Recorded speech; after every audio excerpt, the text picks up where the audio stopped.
2026 కొత్త సిలబస్లో తెలుగు పాఠ్య గ్రంథంలో మొదటి పాఠం రంగాజమ్మ. గొప్ప జ్ఞాన సంపన్నులైనటువంటి ఆంధ్ర శేషగిరిరావు గారిచే రచించబడిన ఆంధ్ర విదుషీమణులు అనే గ్రంథంలో నుండి రంగాజమ్మ అనే పాఠ్యభాగం స్వీకరించడం జరిగింది. పశ్చిమ గోదావరి జిల్లా తణుకు తాలూకా ముక్కాముల అనే గ్రామంలో 10/9/1903 సంవత్సరంలో ఆంధ్ర శేషగిరిరావు గారు జన్మించారు. తల్లి అచ్చమ్మ, తండ్రి రామయ్యలు.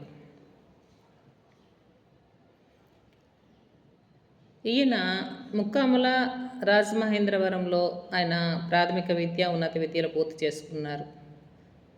విశాఖపట్నం ఆంధ్ర విశ్వవిద్యాలయంలో BA ప్రథమ శ్రేణిలో పాస్ అయ్యారు. గొప్ప దేశభక్తుడు కావడం మూలాన కాకినాడలో జరిగిన కాంగ్రెస్ మహాసభలో పాల్గొన్నారు. భారతి పత్రిక వాళ్ళు ఈయన రాసినటువంటి వ్యాసాన్ని కరపత్రాలుగా చేసి పంచిపెట్టారు. 1933 సంవత్సరంలో ఆంధ్రభూమి అనే పత్రికను స్థాపించి 10 సంవత్సరాల పాటు కొనసాగించారు. ఎటువంటి ఆటంకాలు లేకుండా ఆయన సాహితీ సేవ ఆ 10 సంవత్సరాలు పూర్తి చేశారు. 1942 సంవత్సరంలో జరిగిన క్విట్ ఇండియా ఉద్యమం కారణంగా ఆ పత్రికను ప్రభుత్వం ప్రోద్బలంతో మూసివేయడం జరిగింది. తర్వాత ఆరోగ్య సుధ, ఆంధ్రకీర్తి అనే పత్రికలు స్థాపించారు. గృహలక్ష్మి, ప్రజామిత్ర, ఆనందవాణి అనే పత్రికలకు సహసంపాదకులుగా కూడా పనిచేశారు. ఆంధ్ర రమణీమణులు, ఆంధ్ర రాజభక్తులు, ఆంధ్ర విదుషీమణులు, ఆంధ్ర వీరయోగులు, ఆంధ్ర సారస్వత వ్యాసావళి, ఆంధ్ర కవుల అద్భుత మహిమల కథలు, ఆంధ్ర బాలుల వికట కవిత వినోదిని అనేవి ఈయన ఆంధ్రకీర్తి పరంపరతో ఈ గ్రంథాలను ఆయన ఒకదాని తరువాత ఒకటి పరంపరగా వెలువరించారు.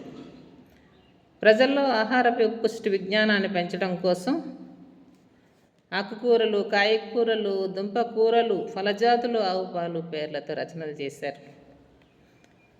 ఆంధ్ర రమణీమణులు అనే గ్రంథాన్ని ఆంధ్ర విశ్వవిద్యాలయం, ఆంధ్ర రాజభక్తులు అనే గ్రంథాన్ని బరంపురం విశ్వవిద్యాలయం పాఠ్య గ్రంథాలుగా స్వీకరించాయి. ఇవి విద్యార్థులను ఎంతగానో అలరించాయి. తిక్కన నవ్వులు, మహారాష్ట్ర పాలకుల వాంగ్మయ సేవ అనే గ్రంథాలు విమర్శకులు కొనియాడబడ్డాయి. జీవించినంతకాలం అయిన వాంగ్మయ సేవలో ధరించి ఆంధ్ర శేషగిరిరావు గారు 22/3/2001 కీర్తిశేషులు అయ్యారు.